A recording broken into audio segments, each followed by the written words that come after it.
I say, aren't you President Kennedy? Ex-president, I think. I seem to have been assassinated. How did you get here? Wherever here is. And who are you? And to return to my first question, where the hell are we? I'm C.S. Lewis. I just died too. And I'm pretty sure you're wrong about the location.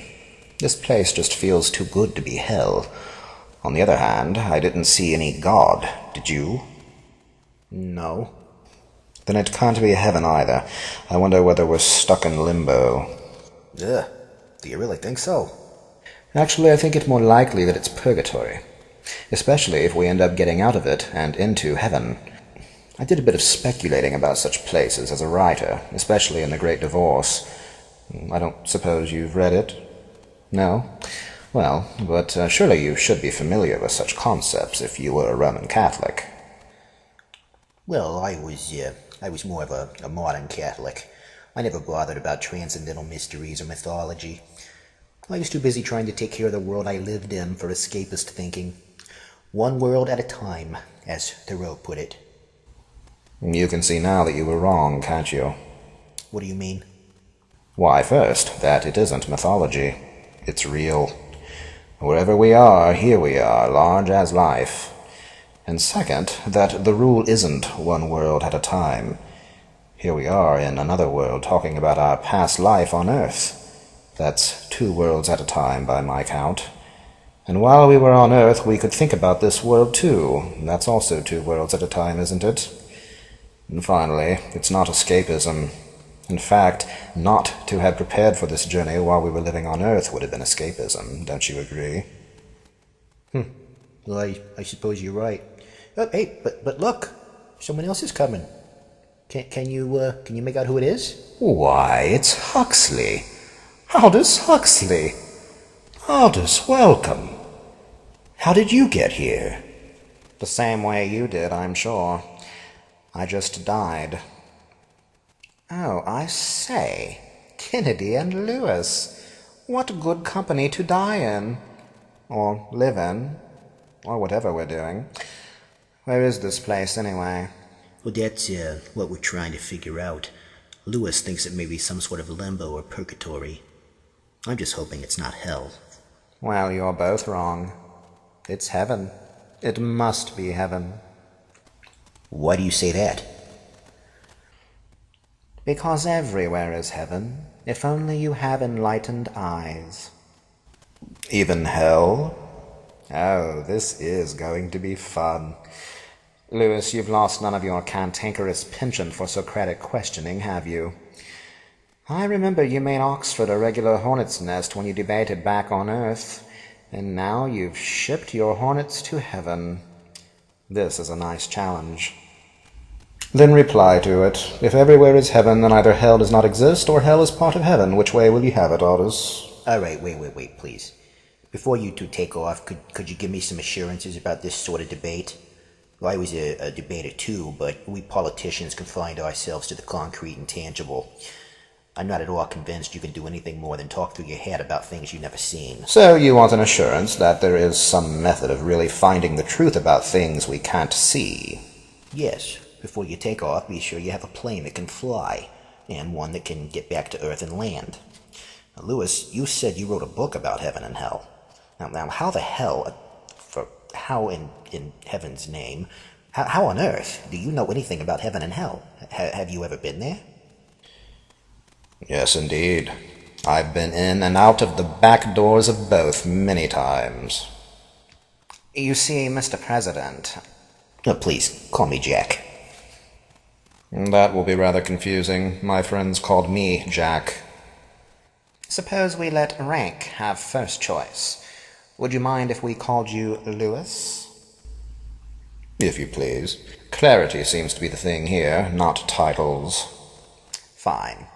Now, Jack, Lewis meant that remark about heaven and hell spiritually, not literally. Oh, well, if that's all you mean. Oh, no, wait. Let's not get bogged down in the swamps of spiritual senses. Let's use words as literally as we can. I have not been in either heaven or hell literally. Okay, fine. Then how can you possibly know anything about them? I've been told. What? What do you mean? Do you know anything at all about Tibet? Of course. Have you ever been there? No. Then how do you know anything about it? Oh, I see. Okay, I've been told, right? But that's knowing only if you believe what you've been told. Exactly. It's called faith. So you just passively, uncritically believe? No, I believe for good reason, and then I explore my belief with good reason. Well, I certainly don't want to impugn your faith, but I think my faith is quite different from yours. How so? Well, you take everything in the Bible literally, don't you? Of course not. When Jesus says, "I am the door," I don't look for a knob on him. And when he talks about heaven and hell, do you look for real angels and demons? Yes. Well, why? Why not interpret that poetically? Because the speaker didn't mean it poetically. How do you know that? When he talked about heaven and hell, do you think his hearers interpreted it poetically? No, they probably weren't sophisticated enough. Was Jesus a good teacher? Of course. And does a good teacher take into account his audience and how they are likely to interpret his words? Of course. And does a good teacher deliberately use poetic language when he knows his audience will misinterpret it and take it literally? No. You see what follows, then. He meant to be taken literally when he talked about the existence of heaven and hell. They're real places. Well, I find it a lot easier to believe in the goodness of man than in the badness of God. The badness of God? Yes. Can you imagine a worse God than one who claps human beings into hell for all eternity? Yes, I can imagine a much worse God than that. What God? One who would put people in hell who didn't deserve it. An unjust God. But the God I believe in is not only above injustice, he's also above justice. He's pure love. Ah, wonderful. Then there is no hell. That does not follow. Well, why not? How could pure love create hell? I don't think God creates hell. I think we do. Or perhaps evil spirits do. But God puts you there. No, again. We put ourselves there by free choice. Well, why would anyone do that? Who would prefer hell to heaven if it was up to our own free choice? Anyone who found God uncomfortable, unendurable. Anyone who couldn't stand the light, the truth. All right, so you mean it's not a matter of good deeds versus bad deeds, a kind of moral bookkeeping? No, indeed. Look at the thief on the cross. He made it to paradise, even though his life's red ink certainly outweighed the black. Well, I never thought of our destiny in other terms other than moral bookkeeping. And that's why you never believed in hell. Yeah, perhaps so. But I still don't understand how anyone could prefer hell to heaven. What do you think hell is, and what do you think heaven is? Well, as I just told you, I never gave it much thought. I suppose I thought of them in the usual way, as rewards and punishments, pleasures and pains, bliss and misery. And you couldn't understand why anyone would freely prefer misery to bliss? Exactly. Suppose the bliss is not a reward tacked on to a good life, like a grade tacked on to a school course, but the good life itself in its consummation. And suppose the punishment is also not external and tacked on, but internal, the consummation of the evil itself. Do you see what follows? I think so.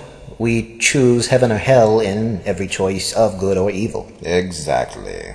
So that's what you mean by having been in heaven and hell many times. Okay, but now you're interpreting the biblical heaven and hell poetically, not literally.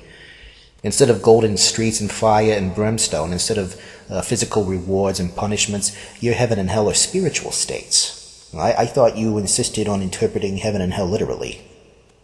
Their existence has to be taken literally, just as God's existence does. But their nature can only be grasped by symbols, just as God's nature can only be grasped by symbols. That sounds more like my modernism than your traditionalism. If you knew the writings of the saints and mystics, you would know that my interpretation is quite traditional.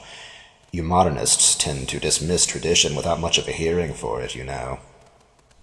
Well, I'm still not convinced that an ordinary, sane human being could end up in hell. Read my friend Charles Williams' novel, Descent into Hell, and you will be. And where am I to find a bookstore in this place? Ah, touché. Score one for you. I do tend to get rather absent-minded at times. Well, to return to my original question, where are we? And why are we here, if this is neither heaven nor hell? Perhaps this is a second chance. I rather think it's the place and time to become clear about our first chance.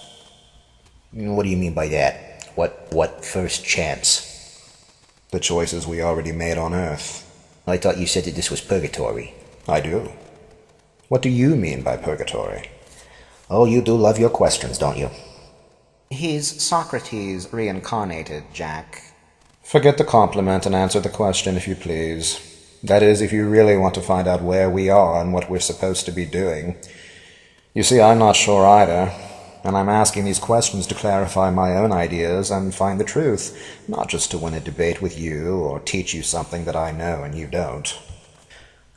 Aldous was right. You do sound like Socrates. All right, I'll try to answer your question. What do I mean by purgatory? Well, I never thought much about it, but most Catholics believed it was a place where you had to go to suffer for your sins. What do you think? I suspect that idea is not wholly wrong, but not wholly right either. I think it's more likely that purgatory is a place for education rather than suffering, a sort of remedial reading of your earthly life. As such, it's really the first part of heaven, not a distinct place.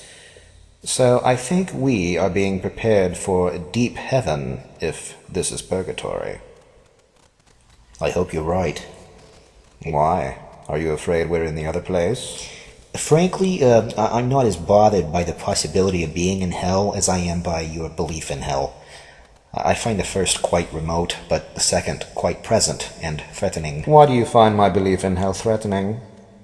Why would that be the case if you don't find hell itself threatening? For the same reason you'd find belief in witches threatening even if you didn't believe in witches. I see. Does it bother your mind or your emotions? What do you mean by that? I mean, are you bothered by my intellectual error or my motives for believing it? The second. I thought so. How could a good and reasonable and kind man like you want to believe in a place of eternal torment? What are you, a closet sadist? If a mother shouts to her baby to run out of the street because a truck is coming, is she a sadist? Of course not. But she believes in the truck and the threat it poses. Well, yes, but she doesn't want it to threaten her baby. She doesn't make up a scary thing like that. Precisely. And we don't want hell to exist. We didn't make it up. Well, why do you believe it then? It's a doctrine of faith. The Church has always taught it. The Bible teaches it. Jesus clearly taught it. So you accept this terrible thing on faith? Yes. Simply because you've been told? At first, yes. But then, investigating what I've been told, what we've been told, Jack, with my mind and my imagination, I find that it commends itself to my reason and invites exploration by my rational imagination. It's called faith seeking understanding.